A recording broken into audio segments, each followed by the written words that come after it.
Magandang gabi, ako si Dexter Ganibe. Sama-sama nating tutukan ang mga galaw ng ating mga politiko na may epekto sa ating mga Pilipino. Napapanood din tayo sa simulcast ng Abante. Ito ang Politico Night. Narito na ang ating Politico Headlines. Umano'y pagtanggap ng campaign funds ni Vice President Sara Duterte noong 2022. Pwedeng maging election offense ayon sa isang kongresista. VP Sara, posibleng magsauli ng ari-arian dahil sa confidential funds. Tatlong senador hinihintay pumirma sa partial flood control report ng Senate Blue Ribbon Committee. Koneksyon ni dating Senador Bong Revilla sa Ghost Project sa Bulacan, malabo pa. Pagdinig sa ethics cases laban sa mga senador, uusad na. Ombudsman Boying Remulla, magkakasa ng lifestyle checks sa 26 na contractors. At sa ating politiko,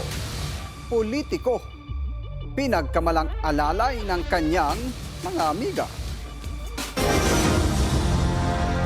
Inatasan ni Executive Secretary Ralph Recto ang transport agencies na makipagtulungan sa DILG at mga LGU para sa maayos na rollout ng tulong sa transport sector. Sinabi yan ni Recto kasunod ng kanyang pulong kasama ang DOTR, DOE at LTFRB. Layo nito na may parating agad ang fuel subsidy sa mga jeepney at UV Express drivers sa ilalim ng Pantawid Pasada program. Kasama rin dito ang service contracting program na nag-umpisa ng umarangkada kahapon, Abril 15, at target pang palalawakin sa iba't ibang lugar sa bansa. Hindi agad mararamdaman sa presyo ng langis. Ito ang babala ng isang senador sa planong Oil Storage Maharlika Fund. Kinikwestiyon ni Senate President Pro Tempore Ping Lacson kung talaga bang makatutulong sa pagpapababa ng presyo ng langis ang planong palawakin ang oil storage facilities ng Maharlika Investment Corporation. Ayon kay Lacson, bagamat positibo ang hakbang para masiguro ang sapat na supply ng langis, hindi ito garantiya na bababa ang presyo ng mga produkto ng petrolyo. Ipinaliwanag ng senador na ang Maharlika Fund ay isang investment entity na layuning kumita, kaya posibleng hindi direktang makatutulong sa pagpapababa ng presyo ng langis. Nauna namang inihayag ng mga opisyal ng Maharlika na ang proyekto ay isasagawa sa pamamagitan ng consortium kung saan magtutulungan ang pamahalaan at pribadong sektor sa pagpondo at operasyon ng oil storage facility. Medical mission ang handog ng Health Department sa mga POV driver na lubhang apektado ng krisis sa langis. Narito ang politiko update ni Pierre Pastor. Hirap man sa taas ng presyo ng krudo, mas pinipili ng ilang POV driver na hindi muna magtaas ng pamasahe. Yung mga iba pong drivers ay hindi po nakakayanan ang pagbiyahe dahil sa taas po ng presyo ng diesel. Ang nangyayari po, nag-extra po sila ng iba pa pong pwede po nilang pagkakitaan. Opo. Pero yung iba po naming mga tsuper, nananatili pong pagbiyahe kahit po ang kinikita po nila at naiuwi sa pamilya $200 na lang po sa isang araw. Kaya naman naisip ng Health Department na tipunin ang mga jeepney driver, kasama na ang mga magsasaka at barangay health workers para bigyan ng isang araw ng libreng pagpapacheck up at mga gamot. Kasama rito ang tuberculosis at HIV screening. Yun yung ambag nila. Paano naman sila? Kung sila yung mag-a-absorb ng pagtaas, anong tulong natin sa kanila? Kaya sila yung focus ng event na to. Bumili rin ng DOH ng agricultural crops mula sa mga magsasaka ng Nueva Vizcaya para kumita rin sila kahit papaano. Ang mga gulay, bigas at iba pang produkto ay ipinamahagi sa mga driver at kanilang pamilya.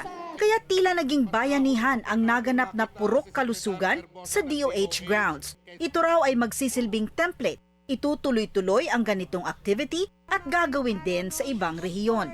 Makakatulong po ito sa mga bawat pamilya ng bawat tsuper po namin. Pwede ring magparehistro sa PhilHealth at Yakap program dito para hindi lamang pansamantala ang tulong, kundi para may maaasahan din sa panahon ng pagkakasakit. Pierre Pastor, Billionaire News Channel. Nadagdagan na ang sumusuporta sa partial report ng Senate Blue Ribbon Committee sa flood control scandal. Pero may ilan pang senador ang gumagawa raw ng paraan para ito'y harangin. Yan ang politiko update ni Hannah T. Tatlong pirma na lang ang kailangan para ma-finalize na ang partial Senate Blue Ribbon Committee report sa flood control scandal. Sa siyam na kailangang pirma, nauna nang lumagda si Blue Ribbon Committee Chair Ping Lacson kasama sina Senators Bam Aquino, Kiko Pangilinan at Risa Ontiveros. Bilang pagsuporta, nadagdagan pa ito ng pirma ni na Senate President Tito Soto at Senator Erwin Tulfo na siyang Vice Chairperson ng Blue Ribbon. Kapag kumpleto na ang 9 signatures, saka ito isusumite sa Senate plenary para sa deliberation, amendments at posibleng adoption. Laman ng partial report ang findings sa serye ng investigasyon sa maanumalyang infraprojects ng gobyerno at mga naunang testimonya ng ilang witness kaugnay ng mga sangkot sa scandal. May ilang senador umano ang nag-aalangang pumirma dahil ayon kay Lacson, nire-request daw ito ng mga dating kulig nila sa majority bloc.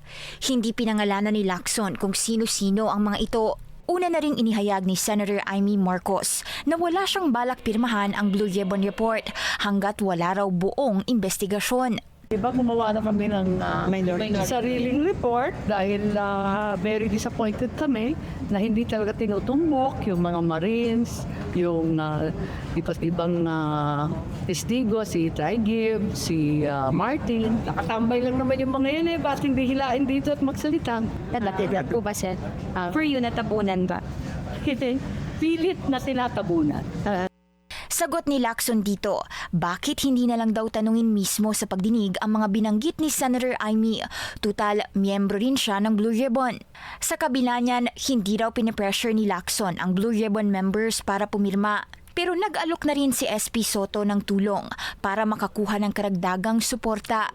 Una nang sinuspinde ni Lacson ang mga susunod na pagdinig ng komite hinggil sa flood control scandal hanggang maipresenta na raw sa plenaryo ang partial committee report.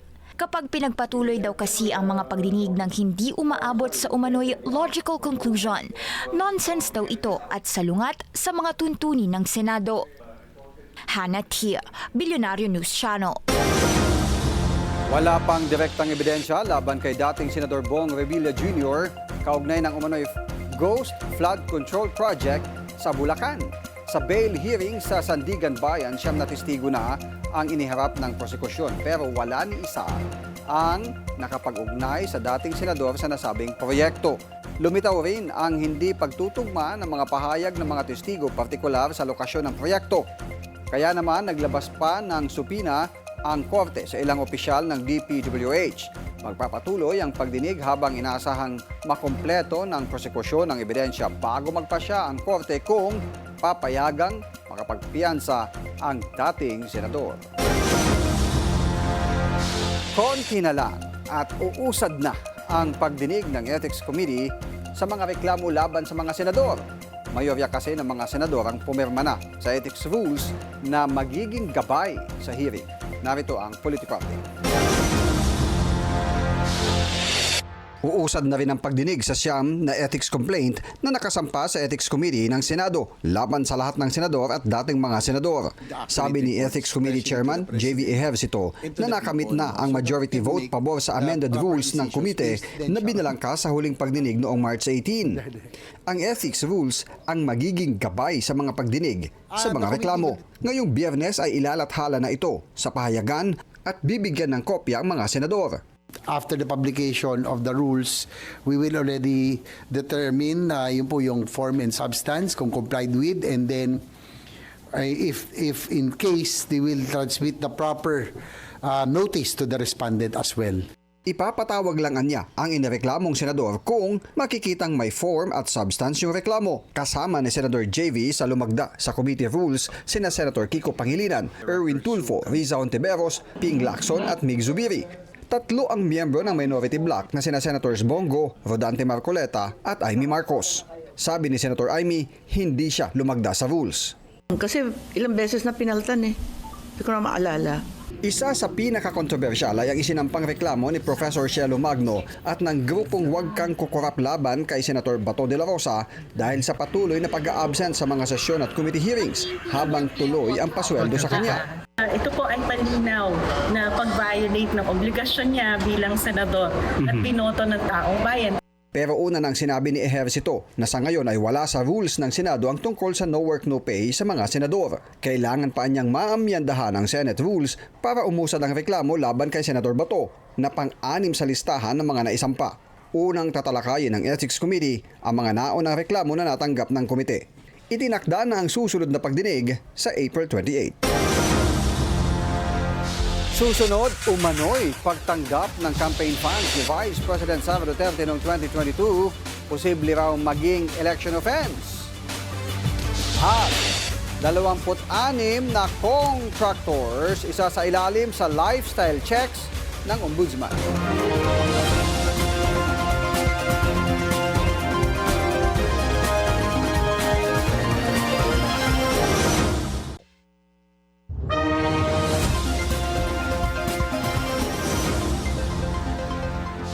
Pumalag ang abogado ni Ramil Madriaga sa aligasyon ni Senator Amy Marcos na pawang kasinungalingan ang mga paratang ng star witness sa impeachment process.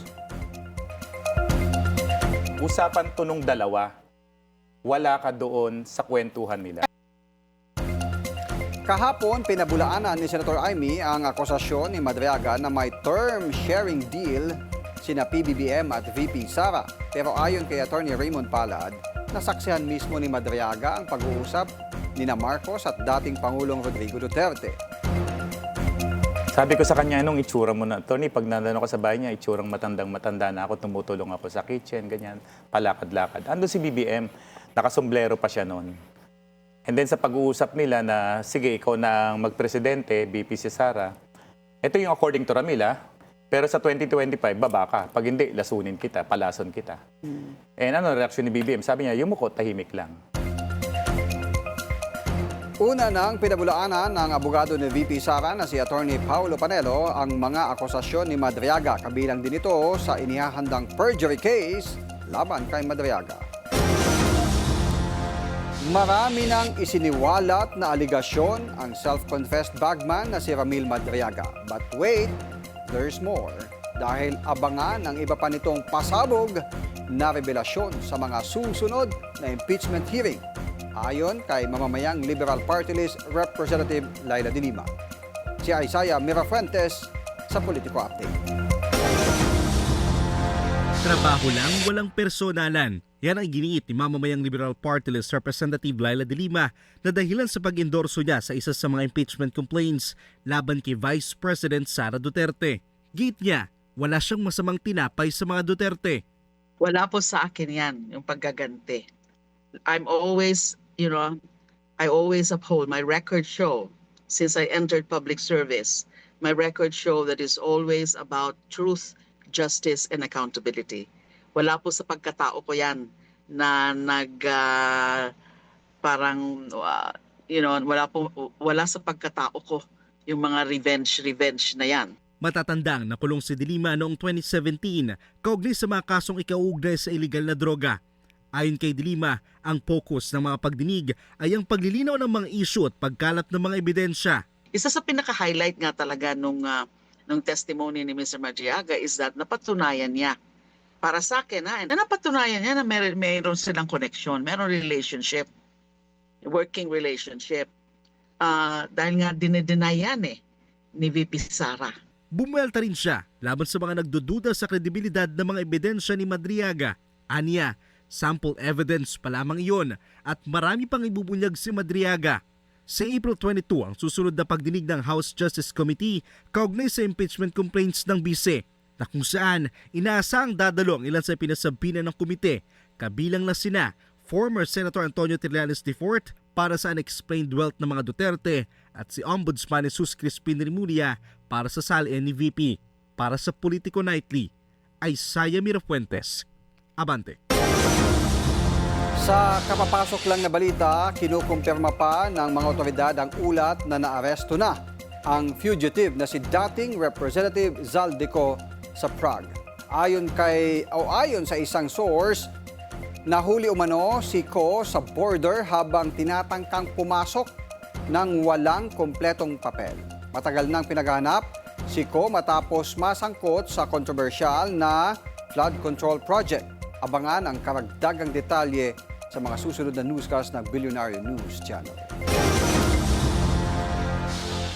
Inutos na ng Commission on Audit ang pagbabalik ng mahigit 73.3 million pesos na confidential funds na iniuugnay kay Vice President Sara Duterte. Pinagtibay ng COA ang Notice of Disallowance na inilabas noong 2024 matapos mabigong may paliwanag kung saan nagastos ang pondo. Hinamon naman ng ilang mambabata si VP Sara. Si House Deputy Speaker Paulo Ortega sinabi na kung totoong for accountability ang bise, dapat niyang isauli ang perang pinababalik ng COA. Ayon naman sa Makabayan Block, patunay ang disallowance ng COA na may naging irregularidad sa paggamit ng pondo. Sinabi ng grupo na walang sapat na dokumentong nagpapatunay sa lehitimong paggastos ng pera. Pinasinungalingan din umano ng COA ang pahayag ni Atty. Michael Poa na reimbursement lamang ang natanggap niyang cash envelope mula sa Vice Presidente. Posibleng mauwi sa election offense kung mapatutunayang tumanggap umano ng campaign funds si Vice President Sara Duterte mula sa Chinese nationals noong 2022. Ayon kay Manila 3rd District Representative Joel Chua, bawal sa batas ang pagpondo ng mga dayuhan sa kampanya at ang pagtanggap ng mga kandidato ng ganitong donasyon. Sa pagdinig ng House Justice Committee, siniwalat ng self-confessed bagman na si Ramil Madriaga na may milyon-milyong pondo umanong galing sa mga negosyante at kaalyado ng dating administrasyon. Git ni Chua, kung napatunayang dayuhan ang pinagmulan ng pera, posible itong maituring na culpable violation ng konstitusyon at maaring maging basihan ng impeachment. Dapat din niyang masilip kung naideklara nga ba ang mga halagang ito sa SOSE ng Vice Presidente. Pero paglilinaw ni Chua, may pagkakataon naman si VP para na sagutin at pasinungalingan ang paratang sa kanya sa mga susunod na pagdinig. Kinumpirma ni Assistant Ombudsman Miko Clavano ang lifestyle checks sa mga tinaguriang contractors. Ayon kay Clavano, pinag-utos yan ni Ombudsman Boyeng Remulla. Sisilipin ang koneksyon ng 26 na kongresista, construction firms na kumuha ng proyekto ng gobyerno. We have already assigned them to the investigative teams to do lifestyle checks as well as further investigation. Ito po yung mga contractor na sinasabi ho natin.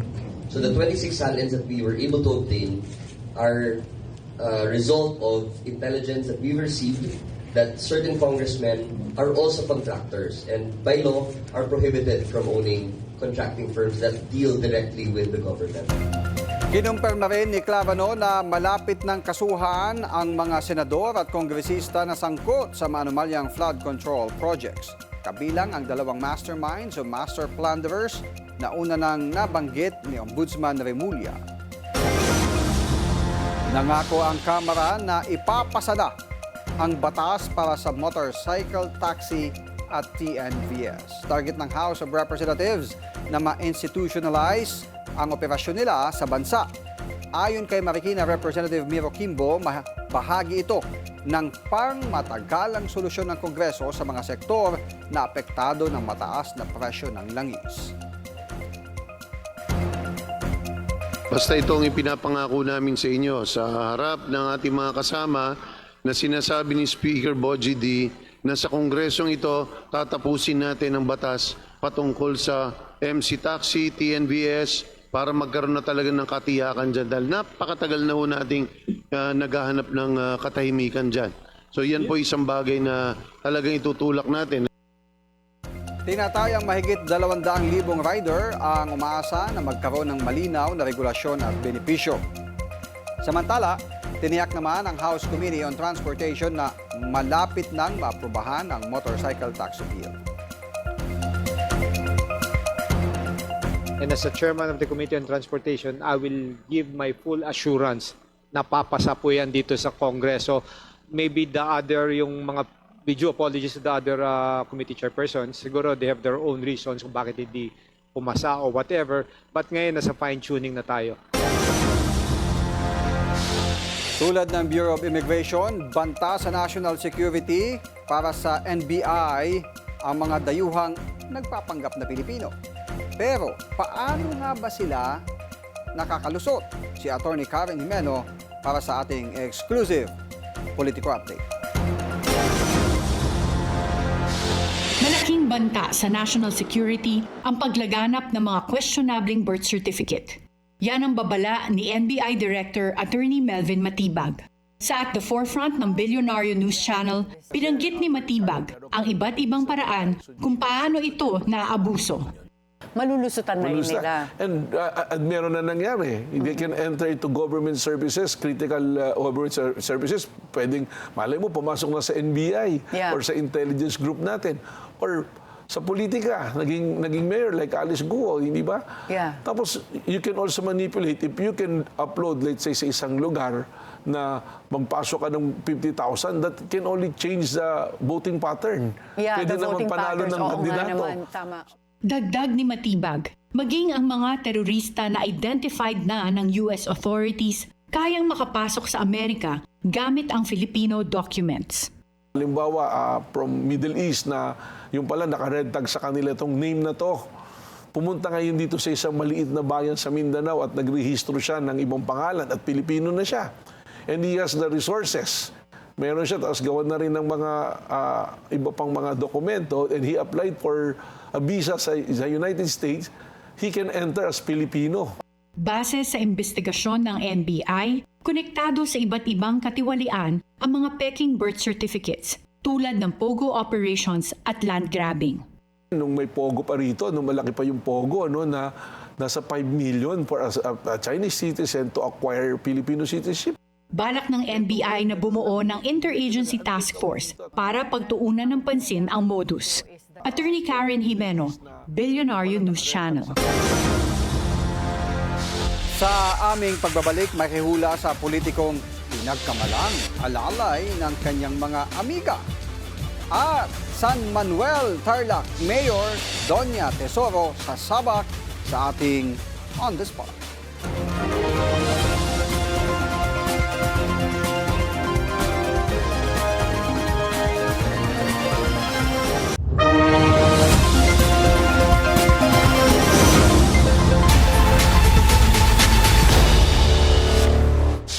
Bata, matalino at madalas tawaging beauty and brains, pero para sa kanya, mas mahalaga ang resulta kaysa sa imahe.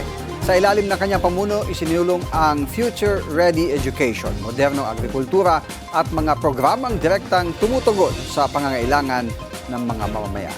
Ngayon, bilang National Spokesperson ng League of Municipalities of the Philippines, isa siya sa mga nangungunang boses ng mga LGU sa harap ng mga krisis na kinakaharap ng bansa. At makakasama natin sa ating programa dito sa studio Mayor Doña Crescencia Tesoro ng San Manuel, Tarlac. Magandang gabi, Mayor, at welcome sa Politico Night. Magandang gabi po, Sir Dexter, at sa lahat po ng mga nanonood. Unang-unang tanong, kumusta po ang bayan ng San Manuel ngayong may energy crisis? At gaano ito karamdam ng inyong mga constituents itong krisis sa langis? So far, kinakaya naman, Sir Dexter, but mararamdaman mo talaga yung epekto nito sa buhay ng mga mamamayang Pilipino, yung kanilang pang-araw-araw na pamumuhay, yung pagtaas ng presyo ng unang-una ng langis, tapos pagkain, tapos ngayon, San Manuel is an agricultural town. So nararamdaman na din nila ang epekto nito sa pagtaas ng presyo ng fertilizer. Highly mechanized na ba ang farming sa San Manuel? Well, it is the goal, no? Pero hindi pa kami totally mechanized, but we are continuously giving our farmers support to scale up. We give them access to the market. We give them access to technology, and tinutulungan namin sila to sustain their farming activities in spite of this oil crisis. So ang problema dito yung siguro yung mga ginagamit na makina sa pag-till ng land at saka yung transportasyon ng kanilang mga produkto galing doon sa mga liblib na lugar papunta sa bayan o kaya sa mga karatig bayan. Yes. So ang oil crisis na ito talaga directly affected yung mga farmers natin since they use diesel sa mga irrigation nila, sa mga water pump nila. And as you said, the transport of goods is very crucial from their farm to the market. No? So isa sila sa sektor na kailangan pagtuunan talaga ng pansin because of course, it's a matter of food security. Oo. Kumusta po ang presyo ng mga agricultural products po sa inyong lugar? So far, tumataas rin. No? So, it's something that we cannot control. Diba? Wala namang may gusto na mapunta tayo sa sitwasyong ito. Talagang nararamdaman po nila sa kanilang pang-araw-araw na pamumuhay yung pagtaas ng bilihin. No? So, ayun. Ano yung mga hakbang na pinatutupad ng LGU para naman na kahit papano maibsan yung sobrang pagsirit o pagtaas ng presyo ng mga bilihin? Yeah. So, syempre, nandyan na yung ayuda, di ba? Okay, Na nakakatulong naman po talaga sa buhay ng ating mga, hindi lang mga farmers, pero yung mga tsuper, yung mga manggagawang Pilipino. Masaya naman talaga sila sa ayuda, but what they need is support to sustain their livelihood. No? So, binibigyan natin ng mga farm inputs yung mga farmers natin. Aside from that, and we're teaching them how to be self-sufficient. It is actually the perfect time to teach every Filipino how to grow their own food, hindi ba? And also, ang farming natin dito sa Pilipinas, we're very dependent on imported na fertilizer. And we have organic fertilizers here in the Philippines. And actually, we have a group of students na the LGU is going to fund because they presented this, meron silang project sa DOST and they won. They actually invented a type of organic fertilizer derived from corn waste. So it's one thing to help the farming community be self-sustaining and not dependent on imported fertilizer. That's just one way, Sir Dexter. Sabi ni Senate Minority Leader Alan Peter Cayetano, kasi nagpupunta daw siya sa mga probinsya, mas ramdam sa mga probinsya kaysa sa Metro Manila yung epekto nitong pagtaas ng presyo ng langis.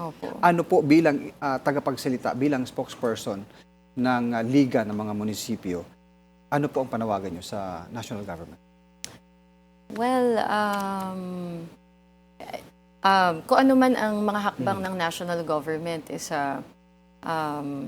we're also waiting, no? And we're also dependent on the actions taken by the national government. But with the LGUs, ang gusto natin is to find solutions and to find ways kung paano mapapagaan ang buhay ng ating mga mamamayan. From giving them free healthcare, di ba, libre yung mga gamot, to giving them,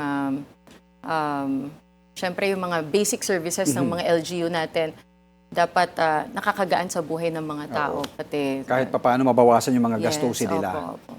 At isa sa mga proyekto ninyo, pang last term nyo na ito, no, ng pagiging mayor. Ibig sabihin, pangatlong term nyo na. May mga proyekto kayo ng mga cold store dahil sabi mo nga kanina, kayo ay isang agricultural municipality at kabilang sa inyong mga produkto, mais, palay, onions. So, kailangan ng cold storage facility, may mga mechanical dryers. Paano po ninyo nagawa na mapalakas yung sektor ng agrikultura during your term? Yes. So for example, no, we have, meron kaming maliit na onion growing farmers, onion growers, no, ng mga farmer. So, pinalaki natin ang grupong yon by giving them access to the market, and we were able to link them to one of the, isa sa pinakamalaking fast food chain sa Pilipinas, nagsusupply sila ng onion. No? So, we sustained that. Yes.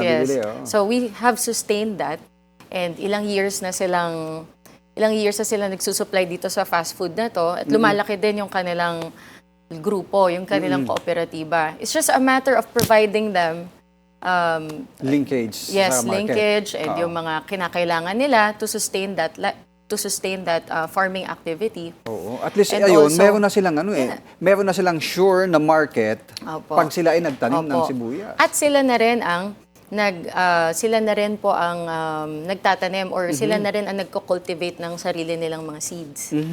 So, self-sustaining na din po talaga ang grupong ito. So, that's just one example of a very innovative approach to the farming sector. Oo. Punta naman tayo sa edukasyon. Kilala ang San Manuel sa future ready education. Gaano kahalaga yung pagtuon sa ICT at digital skills para sa mga kabataan, lalo na sa panahon ngayon ng mga artificial intelligence? Yes. So, I'm very happy and very proud kasi we have the Tarlac ICT High School. We were able to establish it 3 years ago. It's actually the first in the region.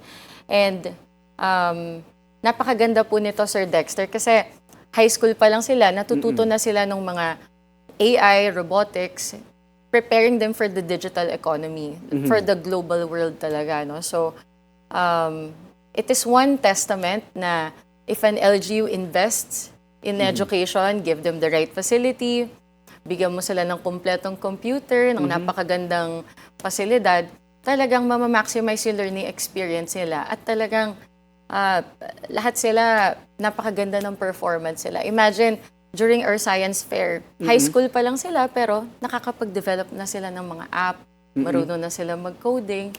And kaya very proud po ako dito sa aming Tarlac ICT High School. They have a different curriculum than other high school. And talagang kinuha ko yung mga tamang tao to craft yung curriculum na ito. That's why pinayagan naman ni DepEd. Kaya meron po silang different learning experience than other high school. At tulad nga nung sinabi nyo kanina, yung organic fertilizer na nalikha ng mga estudyante po ninyo doon na maaring gamitin ng mga magsasaka ngayon. At pwede nyo ibahagi ito sa ibang LGU. Opo. Kasi 90% po I think 90% ng agricultural sector ng Philippines is dependent on the imported fertilizer. When in fact, we can produce our own. Oo. Pagdating naman sa trabaho, nabibigyan ng trabaho yung inyong mga constituents at gaano kahalaga yung magkaroon sila ng, syempre, yung skills, training sa TESDA, yung ugnayan, para at least yung pag sila ay naganap ng trabaho, makakaland sila ng magandang job. Actually, I'm very proud also because San Manuel is the first in Tarlac to establish its own training centers for TESDA. No, napaka-importante talaga ng skills when they apply for a job. That's why yung mga ganitong pasilidad, talagang nag-i-invest kami. Education, mga skills training, all those facilities we give to the people para ma-maximize yung kanilang learning and maging successful sila later on. At isa sa focus ng inyong pamamahala ay nakatuon din sa kalusugan. Kasi naniniwala tayo, di ba? The health is wealth.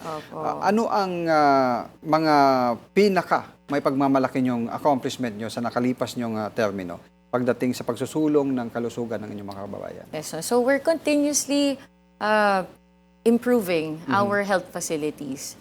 No, so proud din ako because we're one of the best in Tarlac. Even sina DOH, sinabi nila na marami kaming mga services na wala din sa ibang lugar. No? So, being a small municipality, and then third class kami before, pero first class na kami ngayon, nakakapag-provide kami ng mga libreng serbisyo, gamot, libre, yung mga check-up nila, libre, ultrasound, x-ray, a lot of things.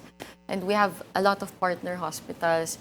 We really value having a healthy community. No? So, ayun po. So, para makagaan sa buhay ng mga tao, binibigay namin ng libre yung mga... And we value nutrition. So, nasa sinapupunan ka pa lang ng nanay mo, we are already... medyo may pagkapakialamera ako eh. So, kahit yung mga buntis, no, talagang I make sure na lagi sila nag-check up, may vitamin sila, hanggang pagkapanganak niyan, hanggang nasa daycare sila, we provide them with nice facilities for ECCD. Napakaganda po ng mga ECCDs namin. Tuloy-tuloy yung supplemental feeding namin. Napaka-importante ng nutrition and health para po sa amin sa San Manuel. So parang yung termino at itong buong magiging tatlong termino mo, nakafocus sa edukasyon, kabuhayan, serbisyo. Yung interconnectivity nitong mga to, paano po matitiyak na pang long term yung kanyang epekto? Dahil sabi nyo, may plans pa ba kayo for other position? Or, sabi na nga ba, itatanong nyo po. Wala po. Naka-focus po talaga ako in making an impact. Matapos po lahat ng mga plano, mga proyektong ito, gusto ko po lang talaga makapag-iwan ng mga proyekto na kahit wala na ako, mapapakinabangan po ng mga tao. Yun lang yung focus ko. Oo. Pero dahil papunta na kayo sa last term, ilang taon na lang? May 2 taon pa. Opo, 2 taon. Ano yung next step nyo para magtuloy-tuloy yung legasiya na nasimulan? Meron kaming plano na nasimulan na po namin. Dahil meron na kaming Tarlac ICT High School, we're also building Colegio de San Manuel, which is it's big for our youth, pero ito po talaga ang pangarap ko na makapagbigay of course ng libre na kolehiyo para sa mga kabataan. Katanungan ng mga nandito, paano daw lumipat ng residency doon sa inyong bayan, dahil parang ang ganda ng inyong yung inyong mga serbisyo at binibigay sa inyong mga constituents. I'm just doing my best po dahil yun naman dapat ang trabaho namin, to find solutions to everyday daily problems sa mga ng mga mamamayan natin. So, nakuha nyo na yung formula. Na ganun. Okay, well said. Maraming salamat po. Mayor Doña Tesoro ng San Manuel, Tarlac. Magandang gabi po. Thank you, sir.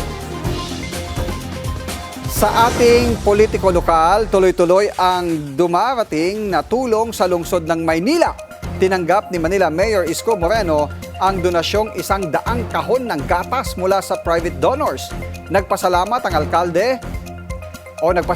alkalde sa suporta sa mga nutrition program ng lungsod. Ayon kay Yorme, malaking tulong ang mga donasyon lalo na para sa mga kabataan sa Manila Boys Town at mga senior citizen. Sa pamamagitan niya ng pagtutulungan, mas napapalakas ang mga programa para sa kalusugan at kapakanan ng mga Manilenyo. Sa Laguna, libreng gulay naman ang hatid ni Governor Sol Aragones. Direkta itong kukuhanin sa mga lokal na magsasaka para matulungan ang kanilang kabuhayan. At libre naman itong matatanggap ng mga community pantry. Layunin ng programa na maibsan ang bigat ng gastusin ng mga Lagunense sa gitna ng pagtaas ng presyo ng langis. Target ng inisyatiba na mapatibay ang food security habang sinusuportahan ang lokal na magsasaka. Diskwento sa toll fee para sa mga pribadong sasakyan. Yan ang sinusulong ni Cavite Representative Jolo Revilla. Ayon sa kanya, dapat hindi lang mga public utility vehicles ang nabibigyan ng discount, kundi pati ang mga pribadong motorista. Git ni Revilla, hindi naman namimili ang krisis sa langis at damang-dama rin ito ng middle class na umaasa sa sariling sasakyan. Sa kasalukuyan, ang toll discounts ay binibigay lamang sa mga jeepney, bus at freight vehicles. Inihain ni Revilla ang panukala sa pagdinig ng Legislative Energy and Development Joint Committee bilang karagdagang hakbang para maibsan ang bigat ng gastusin sa gitna ng tumataas na presyo ng langis. Tulong kabuhayan para sa mga magsasaka naman ang inilunsad sa Sarangani Province. Pinangunahan ni Governor Roel Pacquiao ang pamamahagi ng 150 na mga kambing sa mga farmers cooperatives sa lalawigan. Ayon sa gobernador, mahalaga ang koordinasyon ng lokal at pambansang pamahalaan para mas mapaunlad ang kabuhayan ng mga magsasaka. Bahagi ito ng livelihood program ng Department of Agriculture sa Region 12. Manatiling nakatutok dito sa Politico Nightly dahil marami pa tayong balita sa ating pagbabalik.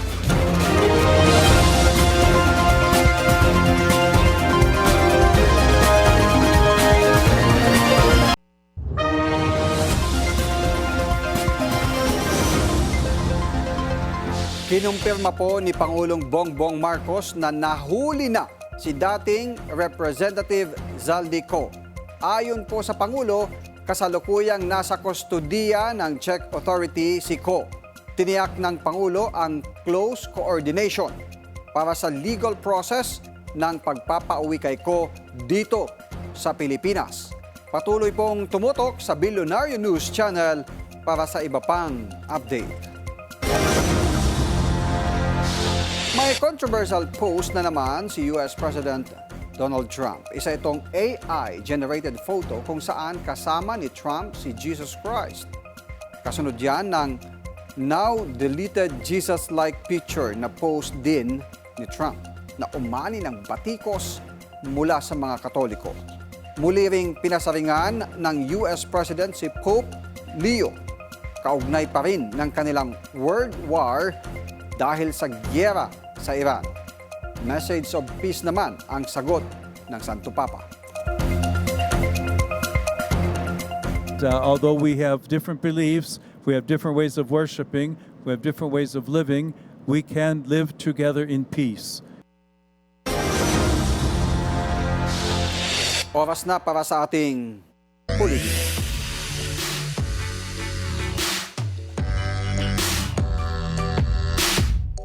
Mahuhulaan mo kaya kung sino itong politikong yayamanin naman pero nagmukhang yaya sa banding ng kanilang barkada? Ayon kay Polybird, nakipag-lunch out itong bida nating politiko kung saan ilang meron ang pinagkamalan siyang alalay ng kanyang mga amiga. Paano naman daw kasi very old money ang get up ng kanyang friend, pero si Madam, losyang kumorma. Maraming araw ang nagtaka na bakit hindi ito mag-effort na ipaalis ang mga kulubot sa kanyang fest. Gayong sure naman daw na bukod sa afford niya ang procedure fee, pwede rin niyang kalabitin ang isa niyang family friend na magaling magretoke. Kaya ang tanong na lang ng ilang netizen, hindi nga ba nag-aayos o sadyang hindi tinatablan dahil laging nakasimangot? At bago tayo magtapos, isang pasadang good vibes muna tayo. From takbo, jumping jack, ngayon naman ay ginawang dumbbell ni President Bongbong Marcos ang isang sako ng bigas para supalpalin ang mga fake news peddler tungkol sa kanyang kalusugan.